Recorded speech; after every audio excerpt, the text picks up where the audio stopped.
عثمان حضرت صدیق اکبر کی دعوت سے دامن اسلام میں داخل ہوتے ہیں۔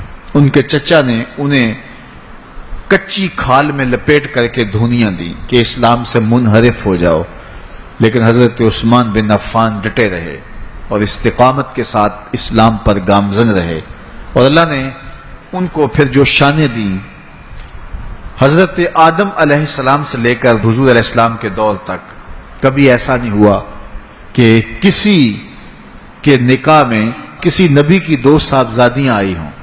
یہ اعزاز صرف حضرت عثمان غنی کو نصیب ہوا رضی اللہ تعالی عنہ۔ حضور کی 2 شہزادیاں حضرت عثمان غنی کے نکاح میں آئیں، یک بعد دیگرے، تو اس وجہ سے انہیں ذوالنورین، 2 نوروں والا کہا جاتا ہے۔ اللہ تعالیٰ نے حضرت عثمان غنی کے مال سے اس امت کو بہت تقویت عطا کی۔ تحریک اسلام کے لیے جن لوگوں نے مالی وسائل پیش کیے، ان میں نمایاں نام حضرت سیدنا عثمان غنی رضی اللہ تعالی عنہ کا ہے۔ آقا کریم علیہ السلام کے کہنے پہ انہوں نے جتنی ضرورت پڑی اتنا مال پیش کر دیا۔ غزوہ تبوک کا موقع آیا تو حضور نے تحریس دلائی، تو انہوں نے کہا حضور میں 300 اونٹ پیش کرتا ہوں ما ساز و سامان کے۔ تو حضور نے پھر تحریس دلائی تو پھر کھڑے ہو گئے، پھر تحریس دلائی تو پھر کھڑے ہو گئے، اور جو حضور کہتے رہے وہ پیش کرتے رہے۔ بیر روما کی کہانی آئی، جب مدینہ المنورہ میں ہجرت کر کے آئے تو مسلمانوں کے لیے کوئی میٹھا پانی دستیاب نہیں تھا۔ قریب ترین باغ بیر روما تھا، ایک یہودی کی ملکیت تھا، وہ مہنگے داموں دیتا اور مسلمانوں کی مجبوری سے اور زیادہ فائدہ حاصل کرتا۔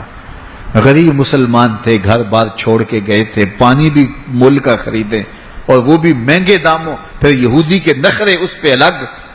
حضور نے فرمایا کوئی ہے جو مسلمانوں کے لیے پانی کا انتظام کرے؟ عثمان رضی اللہ تعالیٰ عنہ نے عرض کی حضور یہ ذمہ داری میری ٹھہری۔ بیر روما آج بھی وقف ہے، اور اس کی جتنی بھی جائیداد ہے، املاک ہے، اور ارد گرد جو مزرعہ ہے، یہ باغات ہیں، باقاعدہ آج بھی حضرت عثمان غنی کے نام کا بینک میں اکاؤنٹ کھلا ہوا ہے، اور اس کی ساری کمائی ان کے نام جمع ہوتی ہے اور پھر نیکی کے کاموں کے اندر صرف ہوتی ہے۔ عثمان غنی کا وہ وقف آج بھی جاری ہے اور اس سے دنیا آج بھی فیض پا رہی ہے۔ مسجد نبوی میں جب لوگوں کا ہجوم بڑھا تو حضور نے فرمایا کہ کون ہے اس کی توسیع کرے؟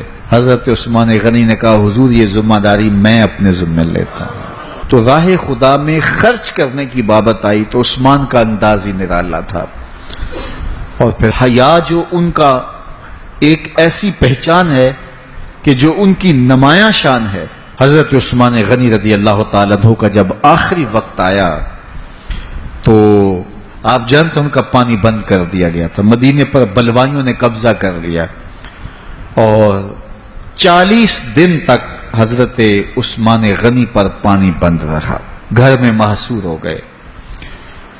40ویں دن جس دن شہادت ہوتی ہے اس دن آپ نے سر انور باہر نکالا اور لوگوں سے کہا کہ لوگوں، جس وقت مسجد نبوی کی جگہ تنگ ہو گئی تھی اور رسول کریم نے کہا کوئی ہے جو مسجد نبوی کی توسیع کرے، تو کس نے توسیع کی تھی؟ تو کچھ لوگ موجود تھے، انہوں نے کہا کہ آپ نے کہا آج مجھے اس مسجد میں 2 نفل پڑھنے کی اجازت بھی نہیں ہے۔ پھر اس کے بعد آپ نے فرمایا لوگوں، جب مدینے والوں کو پانی نہیں مل رہا تھا اور مہاجرین کو یہودی مہنگے داموں پانی دے رہے تھے، تو کون تھا جس نے بیر روما خریدا اور وقف کیا رب کے نام پہ؟ تو لوگوں نے کہا عثمان آپ نے، تو کہا آج مجھے 2 گھونٹ اس کنویں سے دستیاب نہیں۔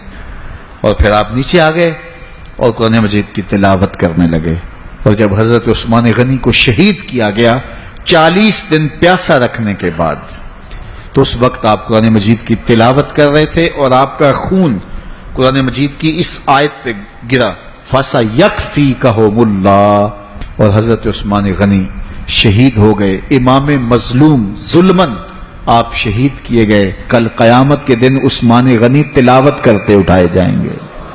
اللہ تعالی حضرت عثمان غنی کی روح کی برکتیں ہمارے من میں اتار